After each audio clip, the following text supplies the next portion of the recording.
Long ago, in the age when pharaohs ruled the two lands and the gods walked unseen among men, there lived a humble sailor in the service of Egypt. His ship was among the grandest that ever set sail from the banks of the Nile, a vessel bound for distant shores, carrying gifts, trade goods, and the hopes of its crew. The sailor was young, loyal, and eager to earn the favor of his commanding officer, a great captain appointed by the pharaoh himself.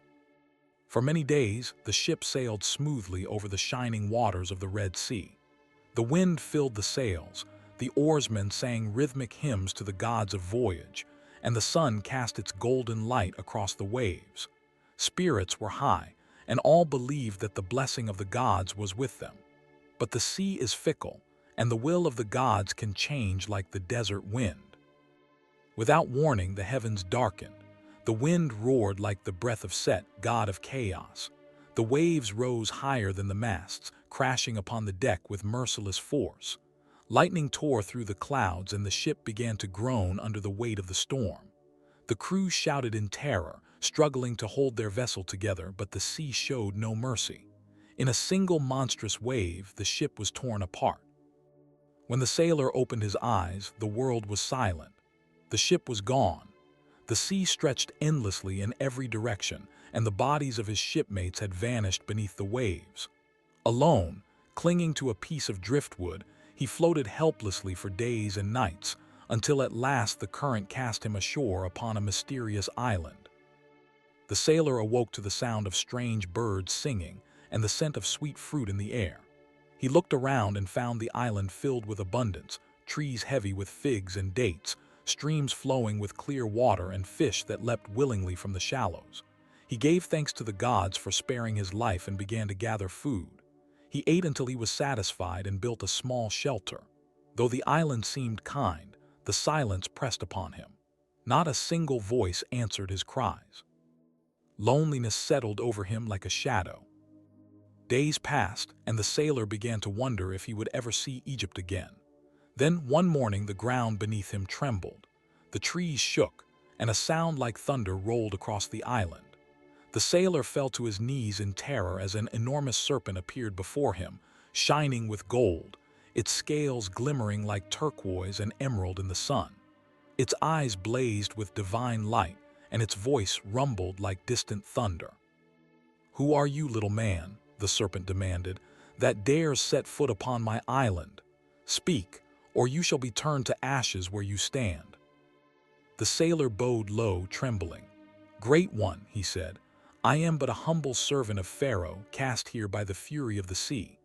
My ship was destroyed, my comrades are gone, and I alone was saved by the mercy of the gods." For a long moment the serpent was silent. Then it lowered its massive head and spoke again, more gently this time. "Fear not, man of Egypt. The gods have spared you for a reason. I am the lord of this island, and I will not harm you. Come, speak with me and tell me of your homeland, for I too know of Egypt and her greatness." Encouraged by the serpent's kindness, the sailor told his story, how the storm had come, how his men had perished, and how he had washed upon the shore. The serpent listened in silence, and when the sailor had finished, it said, "Be comforted, for your trial is not the end. The gods have brought you here so that you may learn wisdom. Remain upon this island for 4 months. You shall not hunger, nor shall you thirst, for this place will provide all that you need. And when the time is right, a ship from Egypt will come, and you will return to your homeland safely." The sailor fell to the ground in gratitude, praising the serpent as a living god. Yet, as the days passed, he began to grow curious about his host. One day he asked, "Great one, how came you to live here alone?" The serpent's eyes darkened, it sighed, and its massive body shifted sadly. "Once," it said, "I was not alone. I had a family, 75 of my kind, brothers and sisters, children and companions. We lived in harmony until one day a star fell from the heavens and fire consumed them all. I alone was spared. Since that day I have lived in solitude, speaking only to the winds and the waves. So you see, man of Egypt, even those who are mighty must endure sorrow. The gods give and take as they please." The sailor bowed his head, moved by the serpent's story. They spoke often after that, sharing tales of courage, wisdom, and loss. The serpent taught him that the heart of man is tested not in comfort, but in trial, that to live is to face the unknown with faith. When 4 months had passed, the serpent came to him one morning and said, "Behold, the time has come. A ship from your homeland is near. Go, gather your things and prepare to depart. You shall return to Egypt and stand before your Lord once more.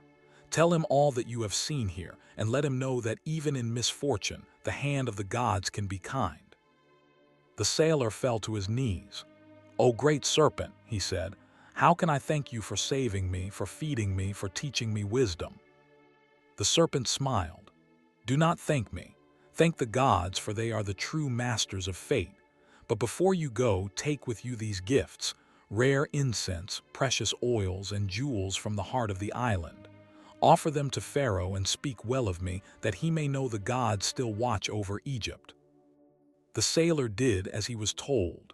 He loaded the gifts onto the ship and turned to bow one last time, but when he looked back, the island was gone. The sea stretched endlessly once more, calm and quiet, as though it had all been a dream. When he returned to Egypt, the sailor was greeted as one returned from the dead. He went before the Pharaoh's captain and told his story: the storm, the island, the serpent, and the gifts. The captain listened and smiled, saying, "My friend, do not weary your heart. A man may survive by fortune or by the will of the gods, but only the wise find meaning in what they endure. You have faced death and found life again. That is enough."